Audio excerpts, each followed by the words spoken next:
আমাদের এদিকে পরপর বৃষ্টি হয়নি বেশ কয়েকদিন, এই জন্য যে পানি দিতে হচ্ছে, পুঁইয়ের গাছে পানি দিচ্ছি।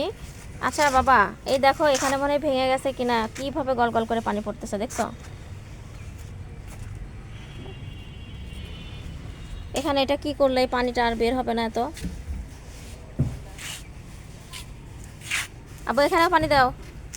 আমার পুঁইয়ের পাতায় কি যে অসুখ করলো, এই যে এইভাবে পাতা কুচায় যাচ্ছে। এই যে এখানে পানি দাও, এক মগ দিলেই হবে। এই যে এই পুঁয়ে দেওয়া লাগবে, নিয়ে আসো।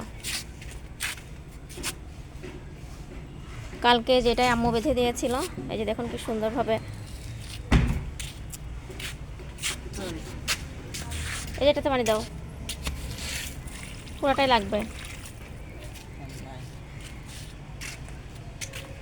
কচু গাছে পানি লাগবে, এই যে বেগুনে পানি লাগবে। দেখো কচু গাছ পানি খুব পছন্দ করে, একদম শুকায় গেছে দেখছো।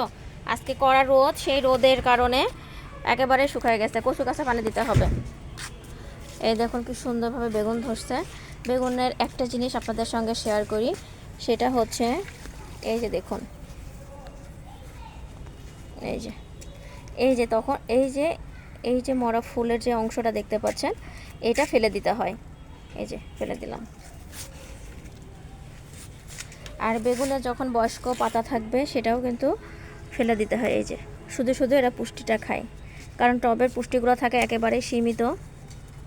এই যে দেখুন, এই যে এটা চাইলে এই গোড়াতেও দিয়ে রাখতে পারেন, এটা মরে সার হয়ে যাবে। এটা আমার গতবারের বেগুন গাছ, কিন্তু এর স্বাস্থ্য মাশাআল্লাহ অনেক সুন্দর হয়ে গেছে, দেখে মনে হচ্ছে যে একেবারে নতুন হয়েছে। এই কিছুদিনের মধ্যে এই বেগুন কিন্তু খাওয়ার উপযোগী হয়ে যাবে। আমার এই পুঁই গাছটার যে কী সমস্যা হলো আল্লাহই ভালো জানে, আমি কিছুই বুঝতে পারতেছি না। এত বড় একটা জায়গায় আমি পুঁইয়ের গাছ লাগিয়েছি, কিন্তু সেই হিসেবে কিন্তু পুঁই গাছের গ্রোথটা সুন্দর হলো না। তো ভাবছি এই গাছগুলো তুলে ফেলবো, এবার বাজারে গেলে লাউয়ের বীজ নিয়ে আসবো। শীতের সময় যে লাউগুলো খাই আর কি, সেটা এনে এই গাছটা সম্পূর্ণ উঠাই ফেলবো, উঠিয়ে এখানে লাউয়ের গাছ লাগাবো। কেমন হবে বলেন তো? কালকে তো দেখালাম এই সিমের গাছ, আজকে আপনাদেরকে আরেকটা জিনিস দেখাই। এটা হচ্ছে আমার শশার গাছ। শশার বীজ লাগানো থেকেই কিন্তু আমি আপনাদেরকে দেখিয়েছি। এই যে আমার ইউটিউব চ্যানেলটা শুরুই করেছিলাম ওই তখন থেকেই। এই যে কি অবস্থা দেখেন, এই যে দেখেন ডিম পেড়ে কি অবস্থা করে রাখছে এখানে, দেখতে পাচ্ছেন? এখন আমি পাতাই ছিঁড়ে ফেলবো। এই যে দেখেন, এই যে ছোট্ট ছোট্ট দেখেন কি অবস্থা।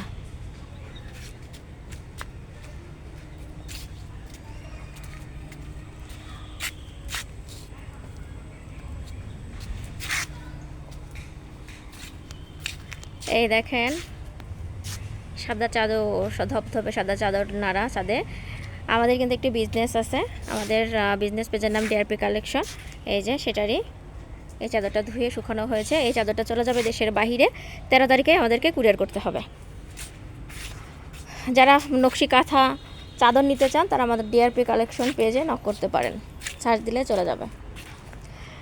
এই দেখেন কি সুন্দর, এটা চিনতে পারছেন আপনারা? এটা বলেন তো কি গাছ? এই যে দেখেন, এটা শাক খেতে কিন্তু খুবই ভালো লাগে। এই শাকগুলো কিন্তু ছোটো মাছ দিয়েও আপনারা রান্না করতে পারেন, এটা খুবই মজা হয়। এটা মিষ্টি আলুর গাছ। এই দেখেন আমি ছোট্ট একটা বালতিতে লাগিয়েছি, এখান থেকে কিন্তু মোটামুটি ভালোই আলু পাওয়া যাবে। এই যে একটা টবে লাগানো আছে, এই যে দেখুন। এই যে ড্রাগন ফুলের কি অবস্থা দেখেন, এই যে অনেক বড় ফুল ফুটছিল। এই যে এটা আমি আজকে না কালকে এসে এগুলো কাটিং করে দিব, কারণ ফুলের এটা এরকম কাটিং না করে দিলে অনেক সময় ফলটা বেশি একটা ভালো হয় না। এই যে দেখুন কী অবস্থা, এটা কিন্তু অনেকটাই ভারী, দেখতে পাচ্ছেন? আর এটার ফুল তো অনেক সুন্দর হয়, আমি ফুলের ভিডিও কিন্তু আপনাদের সঙ্গে শেয়ার করেছিলাম। এই যে দেখুন গাছের গোড়ায় দেখেন কি অবস্থা হয়ে আছে, এত দ্রুত ঘাস হয়। এই যে দেখুন আমাদের এটা নিচে দেখেন কলার গাছ হয়েছে, গাছগুলো খুবই সুন্দর। আর এই যে ড্রাগনের ভেতরে কি পোকা হলো কিনা বুঝতে পারতেছি না, প্রচণ্ড পরিমাণে পিঁপড়াই দেয় দেখেন। এই যে এখানেও কিন্তু একটা ড্রাগন ফুল এই যে বড় বড় হয়ে আছে। আর আরেকটা দেখেন, এই যে দেখেন ঝুলতেছে ড্রাগনের ফুল।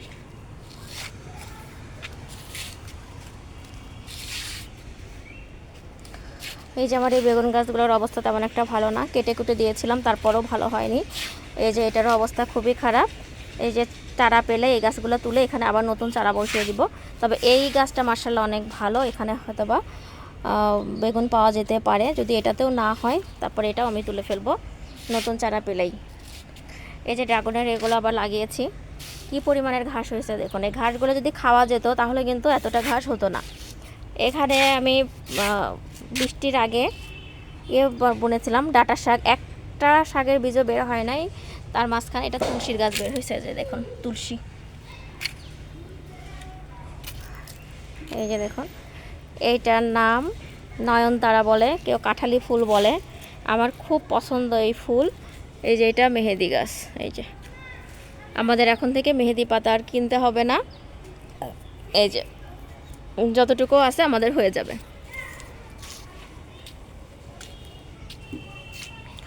আজকে এ পর্যন্তই, সবাই ভালো থাকবেন। পরের ভিডিও দেখার জন্য সবাইকে আমন্ত্রণ রইল। আমার এই যে আবার চলে আসলাম এই পেয়ারা গাছে, এই পেয়ারা গাছের এই যে বয়স্ক পাতাগুলো, এগুলা ফেলে দেওয়াটাই উত্তম, যেহেতু এখানে নিচে না আমাদের ছাদের উপরের গাছ, এখানে তো পুষ্টিমানটা খুবই সীমিত থাকে, যতটুকু আমরা দিতে পারি ঠিক ততটুকুই। তো এভাবে যখন এই যে পাতাগুলোর একটু বয়স হয়ে যায় না, দেখবেন একটু হালকা ছোঁয়া লাগলেই পড়ে যাচ্ছে, সে পাতাগুলো চেষ্টা করতে হবে ছিঁড়ে দেওয়ার। এই যে দেখুন, আমার আম্মুর এই গাছগুলো খুবই ভালো লাগে, বিশেষ করে তার এই ফল ধরা গাছ। সে আর যাই করুক আর না করুক, ছাদে আসলে এটাতে পানি ঠিকই দিবে। সবজির গাছের থেকে তার এই গাছ, পেয়ারা গাছ বেশি পছন্দ। এই যে দেখুন। আল্লাহ হাফেজ, ভালো থাকবেন সবাই।